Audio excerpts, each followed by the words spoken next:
ಪಾಪ ಆ ವಿಜಯ್ಗೆ ಅನೇಕ ಕಡೆ ತನ್ನ ಕ್ಯಾಂಡಿಡೇಟ್ಸ್ ಯಾರು ಅಂತ ಗೊತ್ತಿಲ್ವಂತೆ, ಬೂತ್ ಲೆವೆಲ್ ಕಾರ್ಯಕರ್ತರು ಇದಾರ ಇಲ್ಲ ಅನ್ನೋ ಗ್ಯಾರಂಟಿ ಇಲ್ಲ, ಆದ್ರೆ ಜನ ಗೆಲ್ಲಿಸ್ತಾ ಇದಾರೆ ಅವ್ರನ್ನ. ಇದು ಬಹಳ ಅತ್ಯಂತ ಸ್ವಾಗತಾರ್ಹ. ಬಹಳ ಜನ ಅಂಡರ್ಮೈನ್ ಮಾಡ್ಬಿಟ್ರಲ್ಲ ಸರ್ ಟಿವಿಕೆನ, ಇನ್ಕ್ಲೂಡಿಂಗ್ ಸುಮಾರು ಎಕ್ಸಿಟ್ ಪೋಲ್ಗಳು 10, 12 ಮಾಡಿದ್ರು. ಆಮೇಲೆ ಬಹಳ ಜನ ಪೊಲಿಟಿಕಲ್ ಅನಾಲಿಸ್ಟ್ಗಳು ಕೂಡ, ಬಟ್ ನೀವು ಮಾಡ್ಲಿಲ್ಲ. ನೀವು ಮಾಡ್ಲೇ ಇಲ್ಲ. ನಿಮ್ ಜೊತೆ 100 ಸಲ ಫೋನ್ ಅಲ್ಲಿ ಮಾತಾಡಾಗ್ಲೂ ನೀವು ಮಾಡ್ಲಿಲ್ಲ.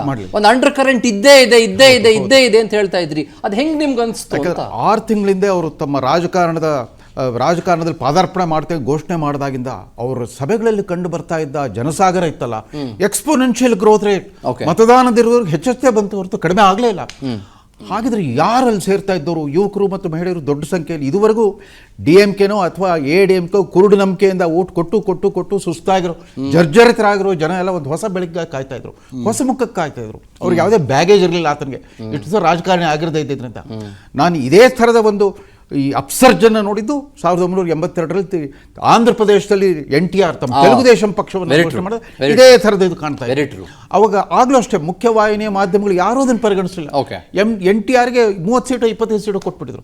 ನಾನು ಕರ್ನಾಟಕದಲ್ಲಿ ನಾನು ಬರಿತಾ ಇದ್ದ ಪತ್ರ ಲಂಕೇಶ್ ಪತ್ರಿಕೆ ಹೇಳಿದೆ, ಆಂಧ್ರದಲ್ಲಿ ತೆಲುಗು ದೇಶಂ ಚಂಡಮಾರುತ ಅಂತ. ಹಾಗೇನೇ ಆಯ್ತು. ಅದು ಬರೀ ಸಿನಿಮಾ ಸ್ಟಾರ್ ಅಂತಲ್ಲ, ಕಮಲ್ ಹಾಸನ್ ಅಲ್ಲ, Kamal Haasan is a middle class hero. ಅವ್ರಿಗೆ ಈ ಥರ ಮಾಸ್ ಅಪ್ಸರ್ಜು, ಒಂದು ಮಾಸ್ ಹಿಸ್ಟೀರಿಯಾ, ಒಂದು ಸಮೂಹ ಸನ್ನಿ ಸೃಷ್ಟಿ ಮಾಡುವಂಥ ವ್ಯಕ್ತಿತ್ವ ಅಲ್ಲ. ಕಮಲ್ ಹಾಸನ್ ತಂದೆ ವಿಶಿಷ್ಟ ವ್ಯಕ್ತಿತ್ವದ ಕಲಾವಿದ. ಅವ್ರಿಗೆ ಈ ಮಾಸ್ ಅಪೀಲ್ ಇರಲಿಲ್ಲ. ಈತ ಹಾಗಿಲ್ಲ, is a mass leader and is a Christian. ಆತನ 3 ಅಂಶದ ಅವರ ಆದರ್ಶಗಳು ಏನು ಅಂತಂದರೆ ಸೋಷಿಯಲಿಸಮ್, ಸೆಕ್ಯುಲರಿಸಮ್ ಅಂಡ್ ಈಕ್ವಾಲಿಟಿ ಅಂತ. ಇಷ್ಟೇ ಭಾಳ ಸರಳ ಸೂತ್ರ ಇಟ್ಕೊಂಬಿಟ್ಟ. ಯಾಕೆ ದೊಡ್ಡ ರಾಜಕೀಯ ಪಂಡಿತನ ಥರ ಏನು ಮಾತಾಡೋಕೆ ಹೋಗಲಿಲ್ಲ, ಸರಳ ಸಂದೇಶ ಕೊಟ್ಟರು.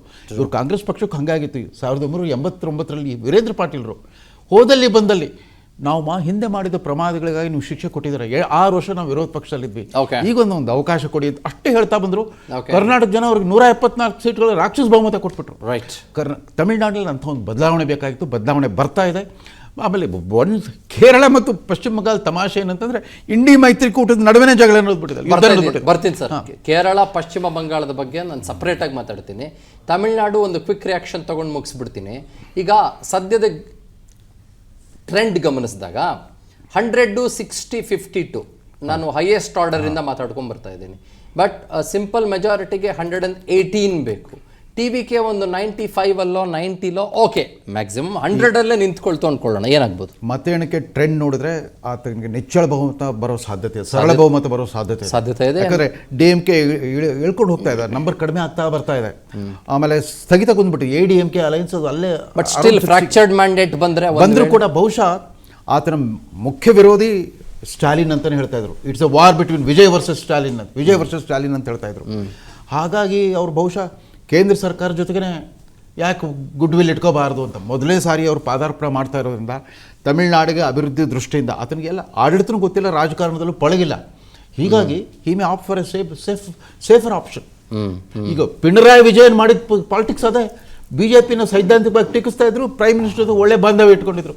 3 ತಿಂಗಳಿಗೊಮ್ಮೆ ಕೇರಳಕ್ಕೆ ಬಂದ್ಬಿಟ್ಟು ನರೇಂದ್ರ ಮೋದಿ ಅವರು ಒಂದು ಲೋಕಾರ್ಪಣೆ, ಒಂದು ಶಿಲಾನ್ಯಾಸ, ಕೇಂದ್ರ ಸರ್ಕಾರದ ಯೋಜನೆ ಅನುಷ್ಠಾನ ಮಾಡ್ತಾನೆ ಇದ್ರು.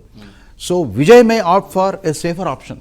ಅಂತ ಪರಿಸ್ಥಿತಿ ಬಂದ್ರೆ ಮ್ಯಾಂಡೇಟ್ ಬಂದ್ರೆ ಅಂತ ನಿಮ್ಗೆ, he will definitely not go with DMK.